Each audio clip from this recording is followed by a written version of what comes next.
오늘 막다른 길에도 출구는 있습니다 라는 제목으로 하나님 말씀을 함께 나누겠습니다.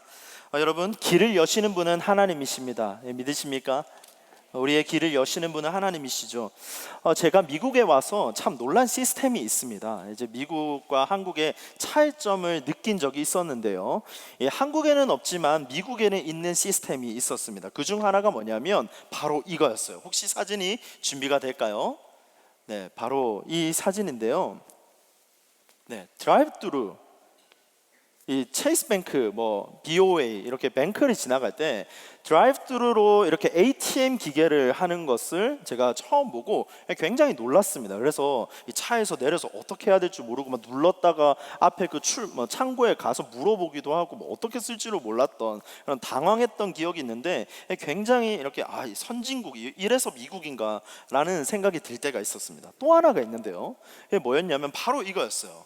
보이십니까? 네, 이 사진이 뭐냐면 그거예요. 그 자동 문 시스템, 이 오토매틱으로 이렇게 도어 시스템 있죠. 그러니까 자동 문 시스템 앞에 딱 가면, 이 한국은 보통 이제 퍼블릭 이런 건물이나 어떤 이제 건물에 가면 문을 이렇게 열고 힘을 줘서 문을 열어야 되거든요. 그래서 미국에 와서 제가 놀란 것 중 하나가 앞에 가니까 자동으로 문이 열리는 거예요. 그래서 그로서리라든지 아니면 대부분의 건물에서 오토매틱으로 이렇게 열리는 것을 보면서 참 신기하다라는 이런 시스템을 보게 됐습니다. 그래서 이 자동문 시스템을 보면요, 이 자동문 시스템에 굉장히 이제 독특한 특징이 있습니다. 그게 뭐냐면 멀리서는 안 열려요. 가까이 가면 이제 센서가 이제 작동을 하는 거죠. 그래서 가까이 가야 열립니다. 그래서 가까이 가야만 이제 잠시 기다리면 이 센서가 사람을 확인하고 사람이 왔구나 하고 이제 문을 열어주죠. 그때 이제 그 사람은 이제 출구로 나가게 됩니다. 하나님의 길도 그럴 때가 있어요. 하나님의 계신 문 앞에 우리가 가까이 가야지만 또 하나님께서 그 센서로 인식하고 원우가 왔구나 하고 문을 열어주시죠. 그래서 우리가 하나님께 가까이 갔을 때 하나님께서는 그 길을 열어주실 때가 많이 있습니다. 우리 인생에 있어서는 종종 길이 막혀 있는 것처럼 느낄 때가 있습니다. 그것이 만약 고난이나 어려움이 있더라면 굉장히 그 길이 막힌 것 같은 느낌을 지울 수가 없어요. 다윗은요, 사울 때문에 그러한 감정을 겪습니다. 사울이 자꾸 자기 앞길을 막는 것 같습니다. 사울이 지금 다윗을 여러 차례 죽이려고 하잖아요. 이 다윗은 어떻게 해야 될지를 지금 몰라요. 뭘 하더라도 지금 사울한테 미움털이 박혀서 사울이 지금 다윗을 죽이려고 하는 상황입니다. 그런데 이 막다른 길에도 이 출구가 있는 것 같습니다. 출구가 안 보이는 것 같은데 오늘 본문을 보면 이 막다른 골목 가운데, 그 길 가운데서 길을 여시는 하나님을 지금 보여주시거든요. 속담에 이런 말 알죠? 이런 속담이 있습니다. 하늘이 무너져도 솟아날 구멍이 있다. 여러분, 이 속담 너무 잘 아시죠? 이 한국 속담인데, 아무리 어렵고 절망적인 상황에 처할지라도 반드시 살아날 방법이나 해결책이 있다라는 의미의 속담이 바로 하늘이 무너져도 솟아날 구멍이 있다라는 겁니다. 고난이나 어려움, 그것을 벗어날 길이 있다라는 거죠. 이 막다른 길에 도달한 이 다윗은요, 지금 이제 솟아날 구멍을 만납니다. 바로 오늘 본문에 등장하는 두 사람이거든요. 그게 누구냐면 요나단과 미갈입니다. 이들을 통해서 다윗은 구출 작전에 성공하게 됩니다. 그래서 다윗은 이제 구출을 하게 돼요. 이처럼 하나님은 이 고난 중에 다윗을 이렇게 보호하시는 것을 봅니다. 이 하나님은 돕는 자를 붙여주십니다. 때에 따라서 돕는 사람들을 붙여주실 때가 있습니다. 그리고 때로는 정말 기가 막힌 타이밍에 문을 열어주시는 하나님의 모습도 볼 수가 있습니다. 그래서 오늘 우리 말씀을 통해서 이 막다른 길에서 하나님은 어떻게 길을 여시고 우리 삶을 어떻게 인도하시는지 크게 두 가지를 살펴보도록 하겠습니다. 첫째, 우리 같이 읽겠습니다. 시작. 하나님은 사람을 통해 출구를 여십니다. 하나님은 사람을 통해 출구를 여시는데, 그중 첫 번째가 하나님은 요나단을 통해 다윗을 구출하십니다. 이 요나단은 사울의 아들이거든요. 훗날 이 요나단은 이 사울의 왕위를 이어받을 세자입니다. 사울은 다윗을 죽이고 싶었지만 요나단은 다윗을 심히 좋아합니다. 참 아이러니합니다. 그래서 사무엘상 19장 1절은 이렇게 말하죠. 사울이 그의 아들 요나단과 그의 모든 신하에게 다윗을 죽이라 말하였더니 사울의 아들 요나단이 다윗을 심히 좋아하므로. 굉장히 아이러니한 상황이잖아요. 이 요나단은 지금 다윗에게 사울의 음모를 얘기해 줍니다. 사울은 다윗을 죽이라고 했는데 신하들과 요나단이 있는 자리에서 사울이 얘기했을 때 요나단은 그것을 듣고 다윗에게 그대로 얘기해 줍니다. 더 나아가서는 이 요나단은 그 아버지 사울에게 가서요 적극적으로 이제 변호를 하기 시작하거든요. 저는 이 장면을 보면서 요나단이 참 지혜롭다, 참 요나단 같은 사람이 멋있다, 이런 친구가 있으면 좋겠다라는 생각을 했습니다. 왜냐하면 이 요나단이 지금 사울에게 말하는 것을 보면 요나단은 다윗을 칭찬해요. 사울에게 다윗 칭찬하거든요. 그러면서 동시에 사울을 굉장히 존중합니다. 왕이요, 왕이시여, 범죄하지 마소서. 다시 바꿔서 말하면 아버지, 범죄하지 마소서. 이거는 죄입니다. 아버지에게 해가 끼칠 것 같습니다 라는 심정으로 지금 요나단이 말하고 있는 겁니다. 그래서 요나단은 아버지를 생각하는 굉장히 효자였던 것 같아요. 여기 19장 4절에 보면 왕은 신하 다윗에게 범죄하지 말아달라라고 하거든요. 다윗은 미워할 적이 아니라 당신의 신하입니다 라고 얘기를 하고 있습니다. 그렇게 부탁하죠. 그리고 요나단이 어떻게 설득을 하냐면요, 굉장히 논리적으로 변호를 합니다. 그 요나단이 말할 때 세 가지로 이렇게 설득을 하거든요. 첫 번째는 다윗은 죄가 없대요. 다윗은 죄가 없고 다윗은 나라와 아버지를 위해서 충성했던 사람입니다 라고 말합니다. 공을 세운 사람이고, 그리고 무죄한 죄를 죽이는 것은 범죄입니다 라고 말합니다. 그게 바로 오늘 본문 사무엘상 19장 4절에서 5절 말씀입니다. 한번 같이 보겠습니다. 다윗은 죄가 없고, 다윗은 나라와 아버지를 위해 공은 사람이고, 그리고 무죄한 자를 죽인 것은 범죄다라고 지금 4절 5절에서 축약해서 이렇게 설명하고 있습니다. 그러자 이제 사울은 그 요나단의 이런 논리적인 설득에 이제 설득이 됩니다.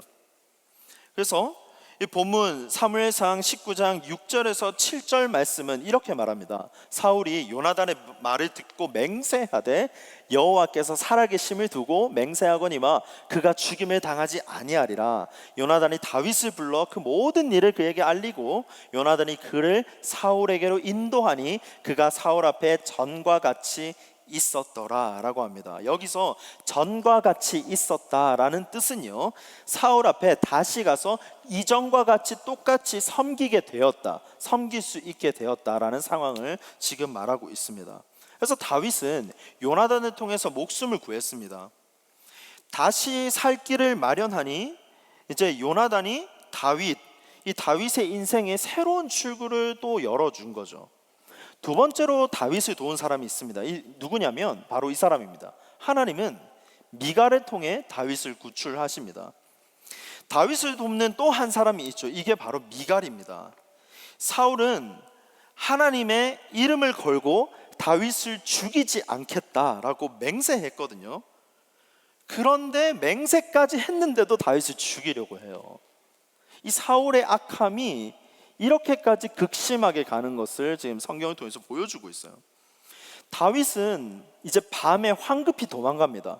자기가 이렇게 막 수금으로 이제 연주도 해보고 다 이 사울의 마음을 달래보려고 해도 이제 뭐 어쩔 수가 없는 거예요. 그래서 그 밤에 도망을 가요.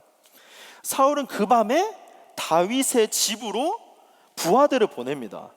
다윗은 그 밤에 도망갔는데 사울은 그 밤에 다윗을 죽이려고 쫓아가거든요. 부하들을 지금 보내는 장면이에요. 그리고 아침까지 기다렸다가 다윗을 죽이려고 합니다. 굉장히 치밀해요. 그때 누가 등장하냐면 미갈입니다. 미갈이 등장합니다. 그래서 이제 그녀는 다윗에게 이렇게 말해요. 오늘 밤에 피하지 않으면 내일 당신은 틀림없이 죽게 될 것이다 라고 얘기합니다. 미갈이 다윗을 이제 창에서 줄을 달아서 내려주거든요. 그렇게 해서 구출시킵니다. 그래서 이 장면을 보면서 제가 느낀 것은 역시 아내의 말을 잘 들어야 된다. 역시 형제들은 아내의 말을 잘 들어야 된다. 아내가 참 현명하면 집안이 사는구나, 이런 것들을 좀 생각하게 됐습니다. 그래서 우리 여기 계신 우리 청년, 우리 자매님들, 이렇게 좀 현명한 이렇게 상황에 우리 이렇게 집안을 살리는 우리 자매님들이 되기를 축복합니다. 그리고 우리 형제님들, 아내의 말, 우리 자매님들의 말을 잘 귀담아 들으시기를 바랍니다. 그 안에서 지혜가 있어요. 그래서 이런 장면들을 지금 보여주고 있는데요, 지금 아내가 살 길을 마련하고 있는 거거든요. 아내가 지금 집안을 살리고 있어요. 미갈은 속임수를 씁니다. 미갈은 군사들을 지금 속이거든요. 여기 본문에 나와 있는 이 표현들은요, 우상에다가 가발을 씌워서 지금 침상에 눕힙니다. 그래서 이게 지금 사람이 누워있는 형상처럼 보이게 하거든요. 그래서 군사들이 왔을 때 다윗이 자고 있구나 라고 보이게끔 속임수를 씁니다. 그래서 사울의 부하들이 왔을 때 미갈은 사울의 부하들에게 지금 다윗이 병들어서 누워 있습니다 라고 거짓말을 해요. 본문에서는 이렇게 말하죠. 사무엘상 19장 13절 14절 말씀 보니까 미갈이 우상을 가져다가 침상에 누이고 염소털로 엮은 것을 그 머리에 씌우고 의복으로 그것을 덮었나니 사울이 전령들을 보내어 다윗을 잡으려 하매 미갈이 이르되 그가 병들었느니라 라고 말합니다. 사울이 믿지 못해요. 또 전령들을 보냅니다. 부하들을 보내요. 그리고 다윗을 이제 직접 죽이려고 합니다. 이 미갈이 이제 사울에게 직접 말하거든요. 어떻게 말하냐면, 다윗이 나를 죽이겠다고 협박해서 그를 놓아주었습니다 라고 지금 변호하고 있습니다. 이렇게 거짓말하고 있어요. 다윗은 지금 미갈을 통해서 다시 한번 목숨을 구하고 있습니다. 청년 여러분, 이 상황들을 보면요, 하나님의 방법은 사람입니다. 하나님은 사람을 통해서 피할 길을 주시거든요. 다윗은 지금 막다른 길에서 두 명의 사람을 만나요. 요나단과 미갈을 만납니다. 그들은 생명의 은인입니다. 그런데 자세히 보면 이 스토리 안에서는 굉장히 함정들이 많이 있어요. 좀 허점들이 많이 있습니다.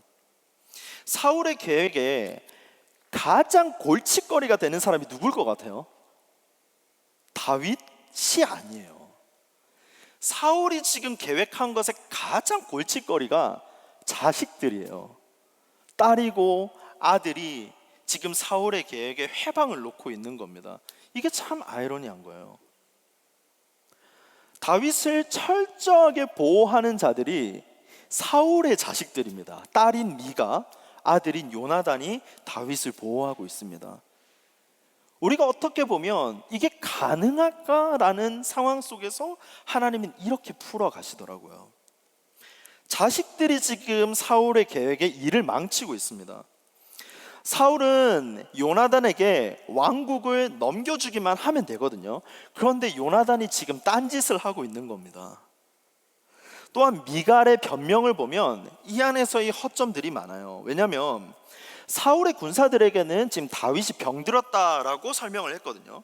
근데 사울한테 이렇게 말할 때는 지금 다윗이 나를 협박해서 놓아줬다 합니다. 말이 논리가 앞뒤가 맞지 않는 거예요. 병들어서 놓아준 것도 아니고 병든 것도 아니고 지금 나를 협박한 것도 아닌 이 말도 안 되는 상황 가운데 지금 풀어가고 있는 것이 성경의 스토리입니다. 앞뒤 증언이 맞지 않는. 그런데 우리가 여기서 알 수 있는 점은 뭐냐면, 사울이 뭔 짓을 하더라도 그 계획을 이루시는 분은 하나님이시라는 겁니다. 하나님께서 그 스토리를 풀어가신다라는 겁니다. 미갈이 이 가발을 쓴 우상을 침상에 놓아서 속인 것도 이상합니다. 이 우상은요, 드라빔이라고 하거든요. 여러분 드라빔 들어보셨어요? 그 우상에 드라빔이라는 거 있는데, 이 드라빔은 그 옛날에 고대 메소포타미아 지역, 그다음 가나안 지역에서 숭배됐던 가정을 이제 보호해주는 신상, 그게 바로 드라빔입니다. 가정 우상인 거예요. 가정에 그냥 신상을 하나 놓고 이 신상이 우리 가정을 지켜주겠다라고 하는 우상을 놓고 있습니다. 그 우상, 그 드라빔을 써서 우상으로 가발을 만들고 사람 형상으로 해서 눕혀서 다윗이다라고 속이고 있는 장면을 봅니다. 이 장면을 보면 지금 왕가잖아요. 왕가. 이 사울 왕의 왕가 다윗에 있는 그 미갈, 그런데 우상이 있었다라는 것이 그 당시 지금 이스라엘의 지금 영적 상태가 얼마나 혼합주의적이고 얼마나 하나님만을 의지하지 못했다라는 것을 지금 단편적으로 보여주는 상황입니다. 그런데 하나님은 이것 역시 사용하십니다. 하나님은 우상이든 신상이든 그것이라고 할지라도 하나님의 방법으로 하나님께서는 길을 열어 가시는 것을 지금 보여주고 있습니다. 실제로 보면 드라빔이 다윗을 지켜준 것 같지만 더 큰 그림 안에서는 하나님이 다윗을 지켜주신 겁니다. 실제로는 하나님이 지키시고 보호하신 것을 지금 보여주고 있어요. 이것이 보이지 않는 하나님의 손길입니다. 여러분, 하나님이 반드시 우리의 길을 여심을 믿으시기 바랍니다. 하나님께서 우리의 인생의 출구를 만드십니다. 막다른 길이 있으면 사람을 통해서라도 길을 여시는 분이 하나님이십니다. 하나님은 눈에 보이지 않는 손도 사용하시는 분이십니다. 하나님께 도움의 손길을 구하시기 바랍니다. 하나님이 내 인생에 있어서 요나단과 미갈과 같은 사람을 만날 수 있도록 여러분 기도하시길 바랍니다. 나의 앞길을 열어주는 두 사람만 있다면, 내 인생에 있어서 정말 나의 앞길을 열어주는 두 사람만 있다면 우리의 인생은 길이 열릴 겁니다. 그것은 정말 큰 축복이라고 생각합니다. 하나님은 사람을 통해서 위로하시거든요. 고린도후서 7장 6절 이렇게 말합니다. 그러나 낙심한 자들을 위로하시는 하나님이 디도가 옴으로 우리를 위로하였으니, 위로하시는 하나님이 디도를 통해서 위로하시는 성경의 구절을 보여주고 있죠. 그리고 전도서 말씀은 이렇게 말합니다. 두 사람이 한 사람보다 나음은 그들이 수고함으로 좋은 상을 얻을 것임이라. 혹시 그들이 넘어지면 하나가 그 동물을 붙들어 일으키려니와 홀로 있어 넘어지고 붙들어 일으킬 자가 없는 자에게는 화가 있으리라. 혼자 있으면 넘어져서 화를 당하지만 두 사람이 한 사람보다 나아서 두 사람이 이끌어주고 일으켜준다면 그 사람은 일어날 것이다 라는 거죠.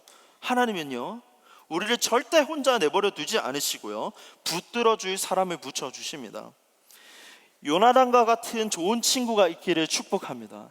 여러분 삶 가운데 정말 요나단과 같은 친구가 있기를 축복합니다. 좋은 친구는 인생의 어려운 순간에 하나님을 의지하도록 돕습니다. 이 요나단이 정말 좋은 친구라는 것을 보여주는 대목이 있어요. 사무엘상 23장 16절 우리 같이 읽겠습니다. 시작. 사울의 아들 요나단이 일어나 수풀에 들어가서 다윗에게 이르되 그에게 하나님을 힘있게 의지하게 하였는데, 진짜 좋은 친구는요, 하나님을 힘있게 의지하도록 도와주는 친구입니다. 하나님께 가까이 가도록 도와주는 친구가 진짜 좋은 친구라는 겁니다. 청년 여러분, 우리 삶 가운데 혹시 어려움이 있습니까? 혹시 여러분 삶 가운데서 도움이 필요하십니까? 진심으로 좋은 사람을 만나기를 축복합니다. 오늘 말씀처럼 사람을 통해 길이 열리는 축복이 있기를 주님의 이름으로 축복합니다. 둘째로 우리 같이 읽겠습니다. 시작. 하나님은 우리의 인생을 붙들고 계십니다. 우리 하나님이 우리의 인생을 붙들고 계시는 겁니다. 생명의 주관자 하나님이 우리의 인생을 붙들고 계십니다. 사람이 아무리 용을 써도요, 생명을 붙잡고 있는 분은 우리 하나님이십니다. 인생의 주인은 하나님이시죠. 우리의 인생은 주님께 달려 있습니다. 생명은 하나님의 것입니다. 다윗이 지금 위기를 통과할 수 있었던 것, 목숨을 구할 수 있었던 것, 그리고 그 목숨을 건질 수 있었던 것은 보이지 않는 그 손길 가운데 하나님의 도우심이 있었기 때문입니다. 하나님의 손길이 있었어요. 우리는 정말 이것을 잊어서는 안 돼요. 우리가 의지할 분은 하나님입니다. 하나님은 사람을 통해서 일하십니다. 그러나 그보다 더 중요한 것이 있어요. 하나님은 크신 손길입니다. 하나님은 사람을 통해서 일하시지만 그 너머에 크신 손길은 하나님의 손이 있다라는 겁니다. 모든 만물의 주인은 하나님이십니다. 그분이 우리의 인생을 붙들고 계세요. 도우시는 하나님이 우리의 인생을 붙드십니다. 생명의 주관자시고 또한 도우시는 하나님이 우리의 인생을 붙드세요. 하나님의 사람, 우리 그리스도인들, 우리 그리스도인 청년들, 여기 계신 분들, 내가 아무리 정말 하나님을 믿고 주님의 자녀고 주님의 제자라고 해도 억울함은 당합니다. 억울함이 있어요. 우리 삶 가운데 어려움도 있습니다. 억울한 위기도 만나요. 다윗은 정말 신앙이 좋았던 사람이거든요. 근데 다윗은 어려움을 겪어요. 그 심정 가운데서는 굉장히 어려움과 억울함도 있었을 겁니다. 그 심정을 토로한 게 시편이잖아요. 탄원시를 올리잖아요. 억울하답니다. 힘들답니다. 자신의 힘으로는 이제 감당이 안 돼요. 그때 하나님이 도우십니다. 사무엘상 19장 2절 말씀 보니까 그가 다윗에게 말하여 이르되 내 아버지 사울이 너를 죽이기를 꾀하시느니라. 그러므로 이제 청하노니 아침에 조심하여 은밀한 곳에 숨어 있으라 라고 합니다. 다윗은 목숨을 건지기 위해서 야반도주하거든요. 그런데 하나님은 그 밤에 그를 도우시죠. 사무엘상 19장 10절에서 12절을 요약해보면 이렇습니다. 그는 사울의 앞을 피하고 다윗이 그 밤에 도피하매 그가 피하여 도망하느니라. 사울이 자꾸 도망가기만 합니다. 피하고만 있어요. 그런데 이 피하는 이 상황, 도망가는 이 상황 가운데서 두 명을 만난 거거든요. 요나단이 돕고 미갈이 도와주고 있는 겁니다. 저랑 아내가 이제 저희 부부가 이제 미국 생활을 이제 어느 정도 좀 적응할 무렵이었어요. 그래서 이제 하나님께 기도하면서 이제 자녀를 구했습니다. 하나님께서 우리 가정에 자녀를 허락하시면 좋겠습니다라고 기도를 했습니다. 이제 하나님은 이제 기도에 응답하셨고 이제 자녀를 주셨어요. 너무 감사했죠. 그 무렵에 이제 저희 부부에게는 이제 굉장히 온갖 어려움들이 이렇게 막 폭풍처럼 좀 닥칠 때가 있었어요. 그래서 이민 생활에 적응의 어려움들이 있었고요. 그리고 건강의 문제가 좀 있었고 재정의 문제가 있었고요. 그리고 진로의 문제, 뭐 학업의 문제, 여러 가지 문제들이 좀 같이 몰려오게 됐습니다. 근데 어느 날 밤에 이제 아내가 저한테 이렇게 얘기하더라고요. 몸이 너무 안 좋대요. 갑자기 몸이 너무 안 좋답니다. 그때 제가 이제 딱 직감했거든요. 아, 지금 뭐가 잘못됐다. 이른 아침에 저희는 이제 급하게 이 미국 교회에서 운영하는 이 무료 검진소 같은 데가 있거든요. 저희가 뭐 파이낸셜적으로 저희가 뭐 할 수 없는 상황이었기 때문에 이제 무료로 할 수 있는 이제 그런 곳을 찾아서 갔어요. 그래서 가서 이제 검사를 받고 그리고 이제 간호사가 나와서 이제 저희 부부에게 설명을 해주더라고요. 막 설명을 하는데 막 제 아내가 막 하염없이 막 울었어요. 막 계속 우는 거예요. 더 정확한 검진을 위해서 이제 다른 큰 병원으로 가면 좋겠다라고 얘기를 해서 조금 더 큰 병원으로 갔습니다. 이제 응급실에 이제 가서 이제 검사를 다 받고 이제 나왔는데 결과는 똑같았어요. 유산을 이제 겪어야 되죠. 이제 유산을 하고 나서 저희는 이제 굉장히 힘든 시간을 보냈지만 엄마잖아요. 이제 아내가 더 힘든 시간을 보냈어요. 저는 이제 생각했죠. 내가 정신줄을 붙잡고 있어야 된다. 내가 정신줄을 붙잡고 있어야 된다라는 생각을 했는데 여러분 잘 아시잖아요. 미국의 병원비가 진짜 살인적이잖아요. 너무 사악해요. 그래서 이 빌지를 받았는데 그 빌지가 저의 정신줄을 놓게 하는 거예요. 어떻게 해야 될지 모르겠고 당시에 이제 저희가 도저히 감당할 수 없는 금액이었거든요. 이제 그 당시에 저희 가정 안에서는 정말 10불이 뭐예요? 1불이 정말 귀할 때였거든요. 근데 빌지에 1,400불이 찍혀 있었어요. 잠깐 응급실에 가서 검사를 받고 나왔을 때 그 빌지가 찍혔는데 뭐 어떻게 해야 될지 모르겠더라고요. 그걸 놓고 그냥 기도했습니다. 붙잡고 뭐 방법을 찾아야 되나. 그냥 시간이 지났죠. 근데 시간이 지나니까 이게 이제 뎁을 해결을 못하면 컬렉션으로 넘어간다라는 걸 그때 알게 됐어요. 그래서 컬렉션으로 넘어간다 막 이런 전화도 오고 막 이러고 있었을 때 제가 그 당시에 했던 주특기가 뭐냐면 그냥 밤에 세미너리 이렇게 교정을 걸으면서 그냥 걸으면서 기도하는 거였거든요. 그냥 하늘을 보고 하나님께 도움을 구하면서 이렇게 기도를 하기 시작했습니다. 이제 그리고 나서 그 다음 날이 됐어요. 이제 저랑 같이 공부하던 동생이 있었는데 이제 대학 가운데 그런 얘기를 하더라고요. 형님, 제가 이제 학교에 있는 파이낸셜 서포트에서 지금 일을 하고 있는데 제가 슈퍼바이저를 좀 만날 수 있게 도와드릴까요? 얘기를 하더라고요. 저는 뭐 그때 그런 게 있는지도 몰랐어요. 그래서 좋다고 하고 연결을 해 주었어요. 그런데 그곳에서 또 일하던 저희 인도 친구 리퀘시라는 친구가 있었거든요. 이제 그 친구가 또 이제 그 상황들을 듣고 슈퍼바이저에게 도와주겠다라고 얘기를 하는 거예요. 그렇게 그 두 친구를 통해서 저희 가정 부부가 슈퍼바이저를 만나게 됐어요. 그리고 만나고 자초지경들을 설명을 드리고 난 다음에 그리고 잠깐 회의를 하고 오겠다라고 하고 회의 끝나고 저희한테 와서 이렇게 얘기를 하더라고요.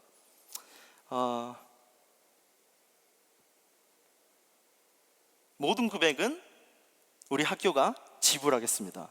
페이오프. 걱정하지 마시고 아내의 건강부터 돌보시기 바랍니다. 그 순간 그냥 다 해결됐어요. 갑자기 그냥 해결됐어요. 그 걱정해도 모든 것들이 그냥 다 사라지는 거예요. 그 후에 하나님은 저희 가정에 이렇게 첫째 유나를 생명으로 주셨어요. 여러분, 이 하나님의 도움은요 은밀합니다. 하나님은 정말 은밀하게 움직이세요. 보이지 않는 것 같지만 정작 도와주시는 분은 우리 하나님이십니다. 하나님은 다윗을 돕기 위해 요나단과 미갈을 사용하셨어요. 여러분, 하나님은 움직이시고 상황을 여시는 분입니다.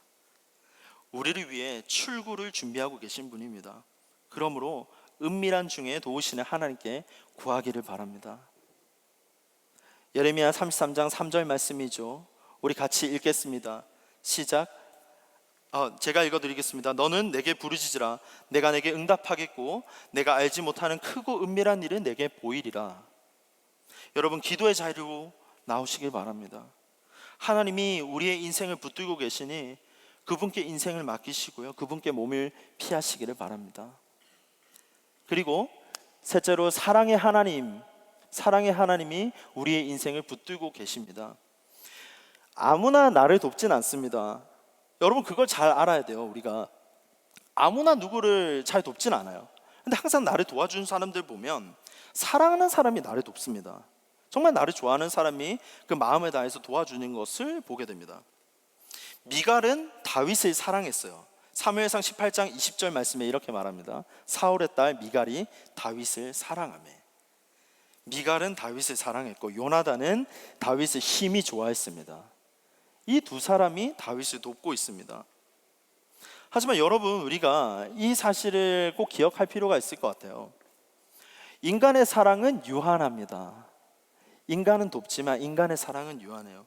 요나단은 좋은 사람이었습니다. 좋은 친구였습니다. 하지만 다윗을 평생 지켜주지는 못했습니다. 결국 이 요나단은 나중에 전쟁에서 죽거든요. 하나님은 사람을 통해서 역사하시지만 그렇다고 우리가 사람만 의지해서도 안 됩니다. 인간의 사랑은 영원하지 않거든요. 좋아하는 사람이든 나를 싫어하는 사람이든 인간은 유한합니다. 인간은 쉽게 변심해요. 사울도 다윗을 사랑했던 사람입니다. 그러나 변심했어요.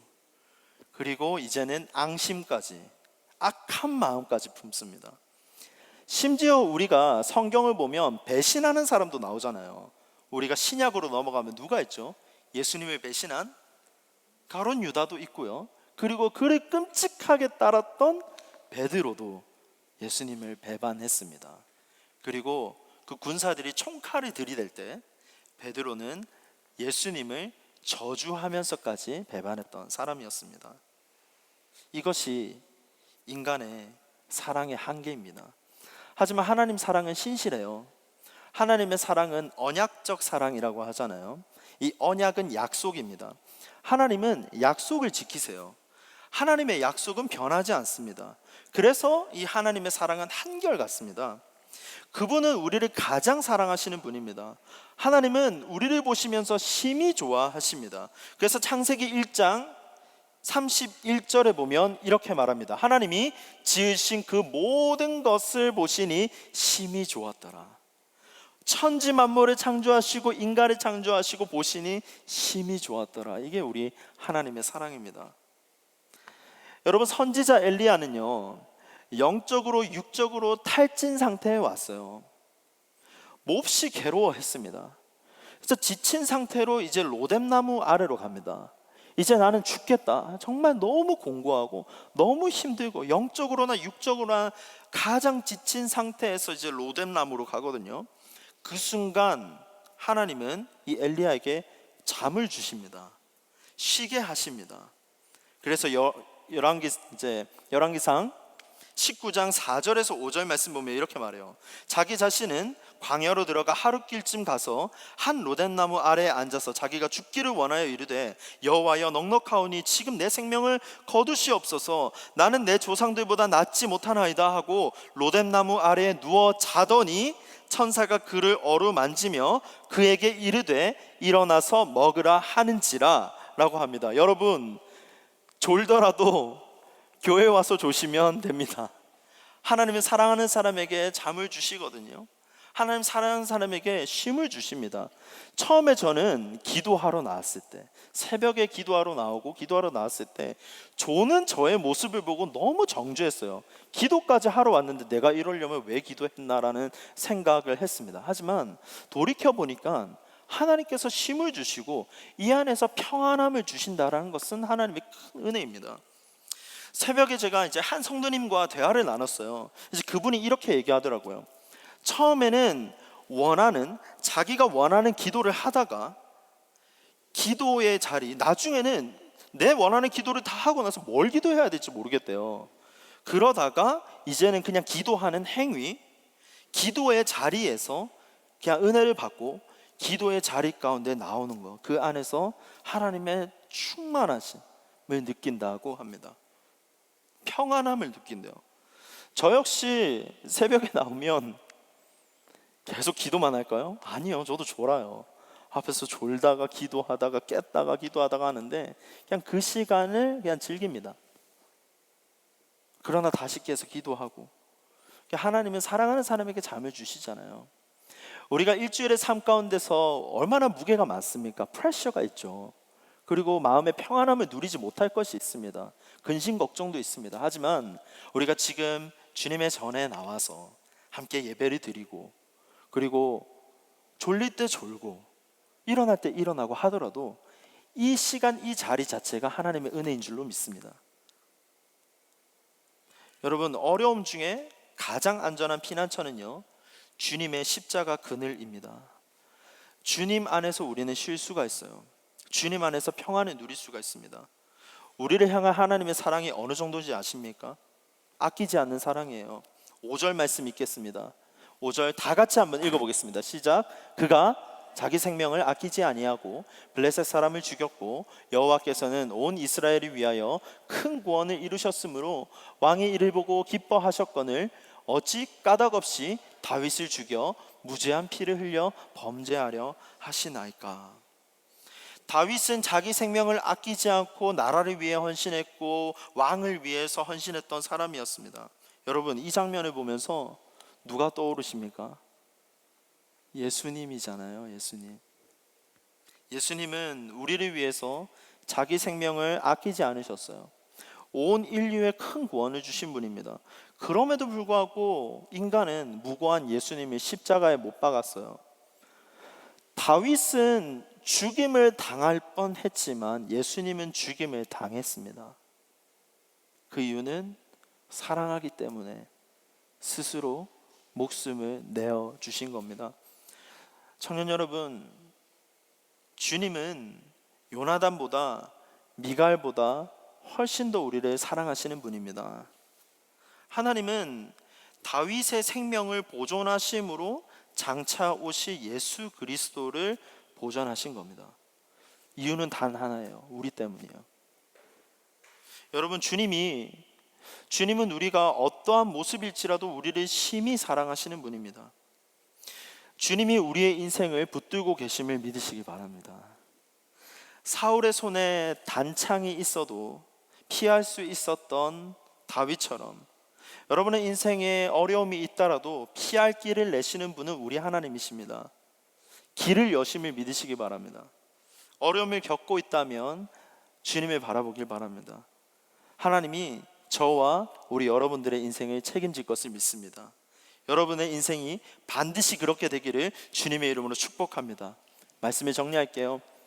사람이 모든 길을 막아도 하나님은 한 길을 여십니다. 오늘의 스토리가 강조하는 점이 하나가 있어요.